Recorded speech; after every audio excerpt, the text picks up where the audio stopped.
سڵاوتان لێبێت بینەرانی خۆشەویستی تلڤیزیۆنی کۆمەڵە ئەم کاتۆ هەموو کاتێکی ژیانتان باش هیوادارین لە هەرکوێکانە ساغ و سڵامەت بن. ئازیزان ئەمڕۆ چوارشەممە حوتی پوشپەڕی 1402 هەتاوی بەرابەرە لەگەڵ 28 ژوئێنی 2023 زاینی لەگەڵ هاوڕیانی هاوکارم لە خزمەتتانداین بۆ پێشکەشکردنی گەشتی هەواڵەکانی کوردستان، ئێران و جیهان. سەرەتاش سەردێڕی چەند هەواڵ.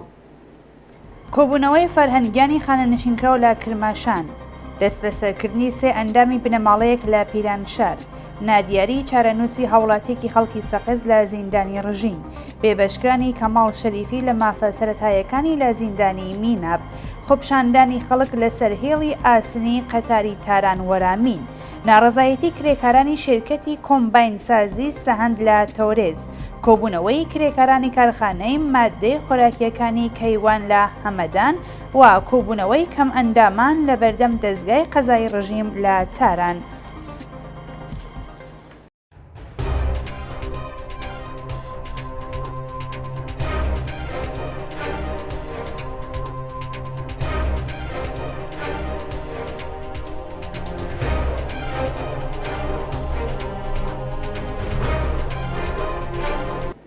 دەستپێکی هەواڵەکان. کۆبوونەوەی فەرهەنگیانی خانەنشینکراو لە کرماشان ڕۆژی سێشەممە 6 مانگی پوشپار کۆمەڵێک لە فەرهەنگیانی خانەنشینکراو لە شاری کرماشان با کۆبوونەوە لە بەردەم سندوقی خانەنشینی کیشوەری ناڕەزایەتی خۆیان لە ئاستۆخی خراپی مەعیشەت نیشاندا. بەپێی راپۆرتەکان فەرهەنگیانی خانەنشینکراوی کرماشان هاوشێوەی هاوکارەکانیان لە ئەردەبیل با کۆبوونەوە لە بەردەم سندوقی خانەنشینی کیشوەری خوازیاری چوونەسەرەوەی ئاستی حەقدەست و مەزایە بەکردەوە دەرهاتنی گەڵاڵەی هاوسانسازی و دابینکردنی بیمەی تەکمیلی بوون. بەشداربووانی ئەو کۆبوونەوە هەروەها خوازیاری ئازادی موعەلمان و تەواوی زیندانیانی سیاسی بوون. گیانەدەستانی 5 کەس لە سێ ڕووداوی هاتوچوو لە کوردستان ڕۆژی سێشەممە 6 مانگی پوشپار بەهۆی پێکدادانی نێوان دوو ئۆتۆمبیل لە مێحوەری مەهابادبۆکان سێ هاوڵاتی گیانیان لەدەستا و لە دوو ڕووداوی دیکە لە مێحوەری قوروە هەمەدان دوو کەس بەهۆی وەرگەڕانی ماشینەکانیان بوونە قوربانی. بەپێی راپۆرتەکان دوو ئۆتۆمبیلی پراید لە مێحوەری بووکان مەهاباد ناسرەوە بە جادەی بورهانۆ لە نزیک گوندی تیکان لوجا پێکیان داداوە و بەهۆیەوە سێ کەس گیانیانە دەستەوە. هەروەها لە مێحوەری قوروە بۆ هەمەدان و لە نزیک گوندەکانی وێنسار و گەنجی دوو ئۆتۆمبیلی نەیسان و پێژۆ بەهۆی خراپی دۆخی جاددا وەرگەڕان و بەهۆیەوە دوو کەس گیانیان لەدەستدا. دەست بەسەرکردنی سێ ئەندامی بنەماڵەیەک لە پیرانشار. سێ ئەندامی بنەماڵەیەک لە گوندی کانی مەلای پیرانشار بە ناوەکانی سورەیا سەدرەدین و عەبدوڕەحمان قەیتەران لەلایەن ناوەندە ئەمنیەتیەکانەوە دەستبەسەر و بۆ شوێنێکی نادیار ڕاگوێزراون. سورەیا قەیتەران ڕۆژی دووشەممە 5 پوشپەڕ و عەبدوڕەحمان و سەدرەدین قەیتەران لە 21 جۆزەردانی ئەمساڵ بە شێوەی نایاسایی لەلایەن ناوەندە ئەمنیەتیەکانەوە دەست بەسەر کراون. شایانی باسەکە هیچ زانیاریەک سەبارەت بە هۆکاری بەندکران و شوێنی ڕاگیرانی ئەو سێ هاوڵاتیە لە بەردەستان نییە. نادیاری چارەنووسی هاوڵاتیەکی خەڵکی سەقز لە زیندانی ڕژیم. بەپێی راپۆرتی ناوەندەکانی مافی مرۆڤ هاوڵاتیەکی خەڵکی سەقز بە ناوی عەبدوڵڵا حەمزە کە ماوەی 17 ڕۆژە لەلایەن ئیتلاعاتی ئەو شارەوە دەست بەسەرکراوە چارەنووسی نەدیارە. بەپێی ئەو راپۆرتە عەبدوڵڵا حەمزە 17 ڕۆژ لەوە پێش بەبێ بەڵگەی قەزایی لەلایەن ئیدارەی ئیتلاعاتی سەقزەوە دەست بەسەرکرا. ناوبراو باوکی دوو منداڵە و لە ماوەی بەندکرانیدا لە دەستڕاگەیشتن بە پارێزەر و چاپێکۆتن لەگەڵ بنەماڵەکەی بێبەشکراوە و هیچ زانیاریەک لەسەر هۆکاری بەندکران و چارەنووسی لە بەردەستان نییە. بێبەشکرانی کەماڵ شەریفی لە مافە سەرەتایەکانی لە زیندانی میناب. کەماڵ شەریفی بەندکراوی سیاسی کورد کە نیوەی سزای 30 ساڵە مەحکومیەتەکەی تێپەڕاندووە لە ماوەی بەندکرانی لە زیندانی میناب لە ئۆستانی هۆرمۆزگان لە هەموو مافەکانی بێبەشکراوە و تا ئێستا دوو جار جەڵتەی دڵ و مێشک لێداوە. کەماڵ شەریفی بەندکراوی سیاسی و ڕۆژنامەنووسی تەمەن 51 ساڵی خەڵکی سەقز لە دادگایەکی 5 خولەکی و لە لقی یەکی دادگای ئینقلابی ئەو شارە با سەرۆکایەتی دادوەر شەقایق بە تۆمەتی محارەبە لە ڕێگەی ئەندام بوون لە یەکێک لە حیزبەنیارەکانی ڕژیم سزای 30 ساڵ بەندکران و دوورخرانەوە بۆ زیندەنی میناب بەسەری دەسەپا. خۆپیشاندانی خەڵک لەسەر هێڵی ئاسنی قەتاری تارانوەرامین. ڕۆژی سێشەممە 6 مانگی پوشپەڕ مسافران و خەڵکی ناڕازی لەسەر هێڵی ئاسنی قەتاری تارانوەرامین کۆبوونەوە و دژ بە ڕژیمی سەرکوتگەری ئیسلامی دروشمیان وتەوە. بەوەتەی ناڕازیان ڕژیم ئەو قەتارانەی ڕۆژانە لە وەرامینەوە بۆ تاران مسافر دەگوازنەوە لە 11 قەتار بۆ 5 قەتار دابەزیوە و خەڵک بەلا تەکلیف ماونەتەوە. ڕۆژی ڕابردوو مسافران و خەڵکی ناڕازی با کۆبوونەوە لەسەر هێڵی ئاسنی ئەو میحوەرە ڕێگەیان نەدا هیچ قەتارێک هاتوچوو بکات و خوازیێری دەست لە کارکێشانەوەی وەزیری ڕێگە و شارساز و سەرۆکی ڕێکخراوی ڕێگەی ئاسنی ئێران بوون. ناڕەزایەتی کرێکارانی شیرکەتی کۆمباینسازی سەهەند لە تۆرێز. ڕۆژی سێشەممە 6 مانگی پوشپەڕ کرێکارانی شیرکەتی کۆمباینسازی سەهەندی تەورێز لە ناڕەزایەتی بە پەرداخ نەکردنی 4 مانگ حەقدەست و مەزایە کۆبوونەوە. بەپێی راپۆرتەکان کارخانەی کۆمباینسازی سەهەندی تەورێز پێشتر 500 کرێکاری هەبووە و لەگەڵ سەرهەڵدانی کێشە و گرفتە ئابوووریەکان ڕێژەی کرێکاران بۆ 55 کەس کەم کراوەتەوە. ئێستا کرێکارانی ئەو کارخانە ماوەی 4 مانگە هیچ حەقدەست و مەزایەیەکیان وەرنەگرتووە و لە دۆخێکی زۆر خراپدا دەژین.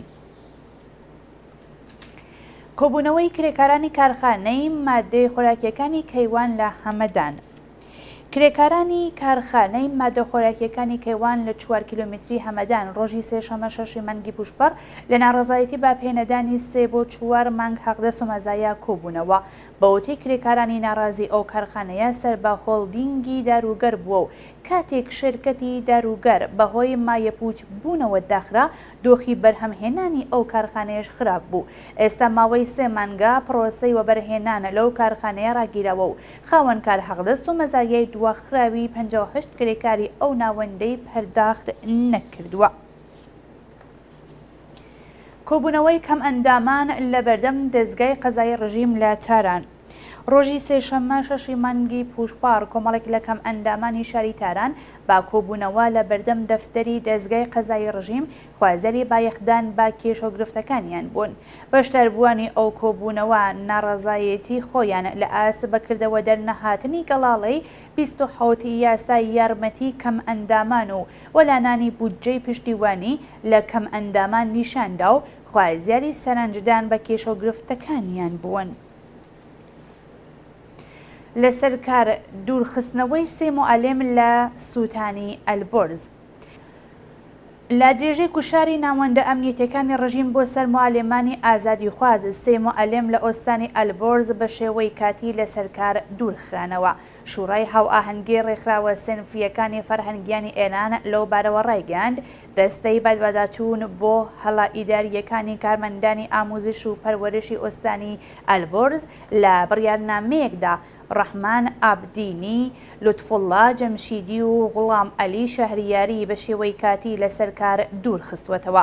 ئێمە ئەو کردەوەی ناوەندە ئەمنیەتەکان بە تونترین شێوە مەحکوم دەکەین و خوازیاری گەڕانەوەی هاوکارەکانمان بۆ سەرکار و ئازادی تەواوی معلمانی زیندانین. خۆپیشاندانی سەدان شارۆمەندانی ئیسرائیلی دژ بە دەوڵەت. سەدان شارۆمەندی ناڕازی خەڵکی ئیسرائیل لە ڕۆژی سێشەممە 6 پوشپەڕ دژ بە دەوڵەتی نەتانیاهوو گۆڕانکاریەکانی لە بواری یاسای قەزایی ئەو وڵاتە ڕژانە سەر شەقام و لە بەردەم ماڵی وەزیری دادگستەری کۆبوونەوە. بەپێی راپۆرتەکان ناڕازیان بە ئاگردانی لاستیک بەستنی شەقامەکان و وتنەوەی دروشم دژایەتی خۆیان لە ئاست دەوڵەتی ڕاستگەرای ئیسرائیل نیشاندا و لەگەڵ هێزەکانی پۆلیس تێکەڵچوون. بەوەتەی پۆلیسی ئیسرائیل 6 کەس لە گرژی و ئالۆزیەکانی ڕۆژی ڕابردوو دەست بەسەر کراون. خۆپیشاندەران بەڵێنیان داوە کە ناڕەزایەتیەکانیان تا ڕاگررتنی لایەحەی بەرتەسکردنی هێزی دیوانی باڵای دادگستەری بۆ بڕیارەکانی دەوڵەت درێژە پێ بدەن. کوژران و برینداربوونی 64 کەس لە هێرشی موشەکی رووسیە بۆ سەر ئۆکراین دوایین هەواڵمانە.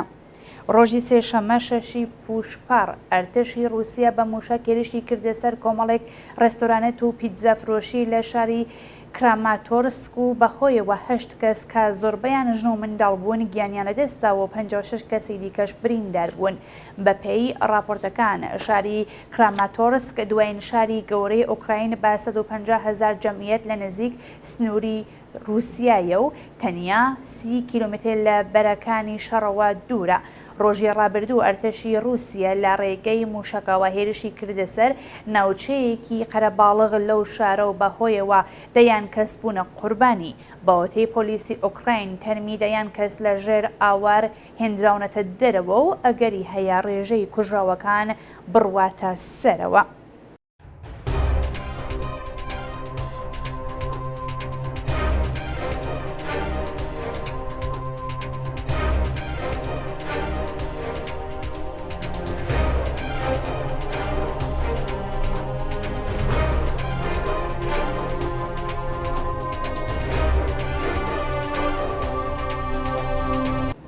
بەڵێ بینەرانی خۆشەویست، هەواڵەکان پێشکەشکران فەرمون بۆ بینینی درێژەی بەرنامەکانمان.